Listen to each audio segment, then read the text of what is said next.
Hello students, welcome to my class. এই ভিডিওতে আমি আলোচনা কৰিম দুটা চলকত ৰৈখিক সমীকৰণৰ জোৰ তৃতীয় অধ্যায়ৰ কেইটামান very important questions যিবিলাক আগৰ এক্সাম বিলাকত HSLC এক্সাম বিলাকত আহি গৈছে।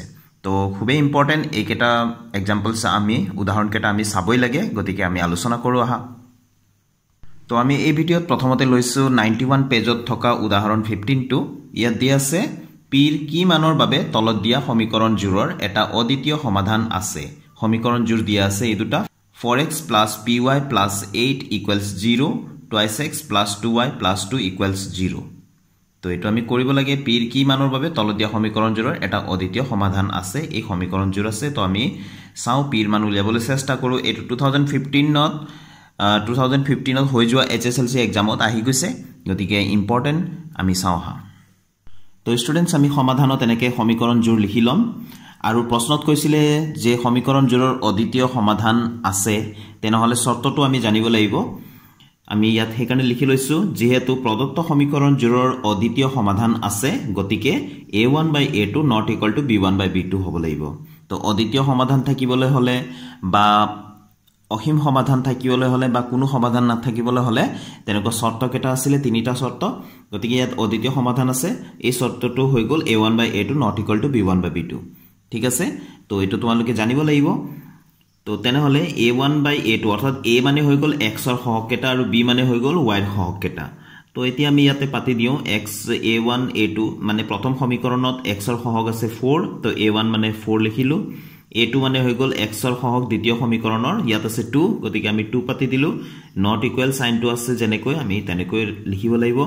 b মানে হৈ গল y ৰ সহগ, তো আমি b1 মানে হৈ গল এক নম্বৰ সমীকৰণত প্ৰথম সমীকৰণত থকা y ৰ সহগ যেটো p আছে, আমি ইয়াতে p লিখিম। আৰু b2 মানে হৈ গল দুই নম্বৰ সমীকৰণত থকা y ৰ সহগ যেটো 2 আছে, আমি 2 লিখিম। ঠিক আছে, তলৰ কেটা যদি একে হয় বা লবৰ কেটা যদি একে হয় তেনেহলে আমি কাটি দিব পাৰো, গতিকে ইয়াতো আমি এনেকে কাটি দিম। ঠিক আছে, তো আমি কি পালো 4 ≠ p, অৰ্থাৎ আমি কি পালো p ≠ 4, অৰ্থাৎ p ৰ মানটো 4 হ'ব নোৱাৰে।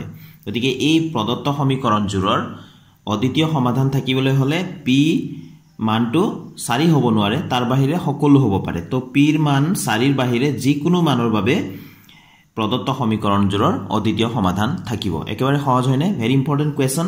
তো আমি শেষৰ লাইনটো লিখোছন। তো আমি ফিনিশিং লাইনটো এনেকৈ লিখি দিম, এতেকে p ৰ 4 ৰ বাহিৰে সকলো মানৰ ক্ষেত্ৰত প্ৰদত্ত সমীকৰণ জোৰৰ এটা অদ্বিতীয় সমাধান থাকিব। তো আমাক প্ৰশ্নত প্ৰথমতে কৈছিল যে p ৰ মান আমি নিৰ্ণয় কৰিব লাগে। তো p ৰ মান আমি নিৰ্ণয় কৰিলো, অৰ্থাৎ p ৰ মানটো 4 হ'ব নোৱাৰে, তাৰ বাহিৰে যিকোনো সংখ্যাৰ ক্ষেত্ৰতে আমাক দিয়া সমীকৰণ জোৰৰ অদ্বিতীয় সমাধান থাকিব। তো নিশ্চয় বুজি পাইছা। তেনেহলে আমি নেক্সট কোৱেশ্চনলৈ যাও। এবাৰ আহিছো আমি উদাহৰণ 16। এটো আন এটা ভেৰি ইম্পৰ্টেন্ট কোৱেশ্চন ফাইনেলৰ বাবে। ইয়াতে আছে k ৰ কি মানৰ বাবে তলৰ ৰৈখিক সমীকৰণ জোৰৰ অসীম সংখ্যক সমাধান থাকিব। সমীকৰণ জোৰ দিয়া আছে kx + 3y - ব্ৰেকেটৰ ভিতৰত k - 3 = 0। দ্বিতীয়টো সমীকৰণ হৈ গল 12x + ky - k = 0। তো আমাক ইয়াত শর্তটো দিয়া আছে অসীম সংখ্যক সমাধান থাকিব। তো স্টুডেন্টস আমি প্ৰথমতে প্ৰদত্ত সমীকৰণ জোৰ আমি লিখি লম। দিয়া আছিল kx + 3y - ব্ৰেকেটৰ ভিতৰত k - 3 = 0, ইফালে 12x + ky - k = 0 দিয়া আছিল। আৰু আমাক শৰ্তটো দিয়া আছিল যে প্ৰদত্ত সমীকৰণ জোৰৰ অসীম সংখ্যক সমাধান থাকিব। আমি ইয়াত লিখিলো যেহেতু প্ৰদত্ত সমীকৰণ জোৰৰ অসীম সংখ্যক সমাধান থাকিব, গতিকে শর্তটো হৈ গল অসীম সমাধান থাকিবলৈ হলে শর্তটো হৈ গল a1/a2 = b1/b2 = c1/c2। এটো হৈ গল আমাৰ শর্তটো। এতিয়া ইয়াতে a b c দেখি পাই আছা হয়নে? তো ইয়াতে a মানে হৈ গল x ৰ সহগ কেটা, b মানে হৈ গল y ৰ সহগ কেটা আৰু c মানে হৈ গল ধ্ৰুবক পদ কেটা। তো আমি ইয়াতে পাতি দিও এতিয়া a1 মানে হৈ গল প্ৰথমটো সমীকৰণত x ৰ সহগ কি আছে k, তো আমি ইয়াত পাতি দিলো k। আৰু a2 মানে হৈ গল দ্বিতীয়টো সমীকৰণত x ৰ সহগ কি আছে 12, পাতি দিলো। ইয়াতে b1 দেখি আছা, তো b1 মানে হৈ গল প্ৰথমটো সমীকৰণত y ৰ সহগ 3 আছে, 3 পাতি দিলো। b2 মানে হৈ গল দ্বিতীয়টো সমীকৰণত y ৰ সহগ কি আছে k আছে, k পাতি দিলো। হে একে ধৰণে c1 মানে হৈ গল প্ৰথমটো সমীকৰণত ধ্ৰুবক পদটো ঠিক আছে তো ইয়াত কি আছে মাইনাস k - 3 মাইনাস থাকিলে -2 লৈ লম আৰু ব্ৰেকেটৰ ভিতৰত k - 3 আছে ব্ৰেকেটৰ ভিতৰতে ৰাখিম আৰু c2 মানে হৈ গল দ্বিতীয়টো সমীকৰণত ধ্ৰুবক পদটো যেটো আছে -k ঠিক আছে তো আমি ইয়াক 1 নম্বৰ বুলি সমীকৰণ দি থলো ঠিক আছে এতিয়া মই লিখিছো চোৱাচোন ইয়াত 1 ৰ পৰা প্ৰথম দুটা অনুপাত লৈ 1 মানে এটো প্ৰথম দুটা অনুপাত মানে এই প্ৰথম দুটা আমি লৈ প্লে কাম কৰো k/12 = 3/k ঠিক আছে তো আমি ক্ৰস পূৰণ কৰি দিও বজ্ৰ গুণন k * k কি হৈ যাব k² ঠিক আছে আৰু 12 * 3 36 হৈ গল ঠিক আছে তো আমি k² = 36 ক আমি বৰ্গত যদি লিখো তেনেহলে +- 6 ৰ বৰ্গ হিচাপে লিখিম যেহেতু 6 ৰ বৰ্গ মানেও 36 আকৌ -6 ৰ বৰ্গ মানেও 36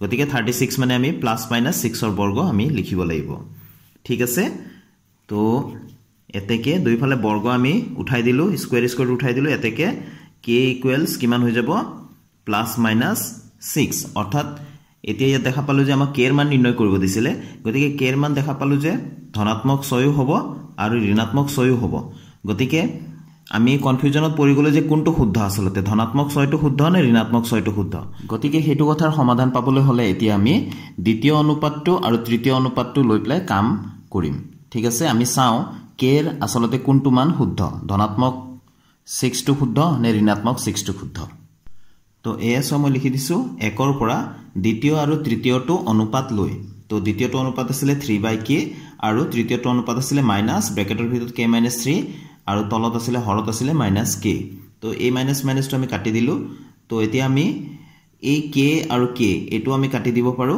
হয়নে তো থাকি গল ইফালে 3 আৰু ইফালে থাকি গল k - 3 ঠিক আছে k - 3 থাকিলে তো এতিয়া এই -3 টোক আমি সাইড চেঞ্জ কৰি লৈ আহো ইফালে তো +3 হৈ গল আৰু ইফালে থাকিলে k তো 3 + 3 মানে কিমান হ'ব 6 = k পালো অৰ্থাৎ k = 6 তো আমি লিখি দিম এতেকে k = 6 তো এতিয়া আমি দেখা পালো দুইটা ক্ষেত্ৰতে আগতে পাইছিলো k +- 6 অৰ্থাৎ প্লাসৰ 6 আছিল মাইনাসৰ 6 আছিল আৰু দ্বিতীয়টো ক্ষেত্ৰত আমি পাই গলো k = 6 অৰ্থাৎ ধনাত্মক 6 তো দুইটা ক্ষেত্ৰতে আমি পালো যে k এৰ মান ধনাত্মক 6 এ পাও গতিকে ঋণাত্মক 6 টো আমাৰ নহব গতিকে k এৰ মানটো আমি কোনটো লম ধনাত্মক 6 টো হে লম ঠিক আছে পজিটিভ 6 টো লম গতিকে আমি ফিনিশিং টো এই ধৰণে দিম এতেকে দুইটা ক্ষেত্ৰৰ পৰা পোৱা গল যে k = 6 অৰ্থাৎ ধনাত্মক 6 এতেকে k এৰ মান 6 ৰ বাবে প্ৰদত্ত সমীকৰণজোৰৰ অসীম সমাধান থাকিব বাস এইখিনিলৈকে কৰিবা তো আমি আজি এই ভিডিঅ'ত দুটা ভেৰি ইম্পৰ্টেন্ট কোৱেশ্চন আলোচনা কৰিলো তো তোমালোকে নিশ্চয় বুজি পাইছা এই ধৰণে তোমালোকে প্ৰেক্টিস কৰি যাবা তো আজিৰ ভিডিঅ'টো মই এতে সামৰিম ষ্টুডেন্টস নেক্সট ভিডিঅ'ত আকৌ লগ পাম নতুন কোৱেশ্চনৰ সলুশনৰ সৈতে thank you students keep watching my channel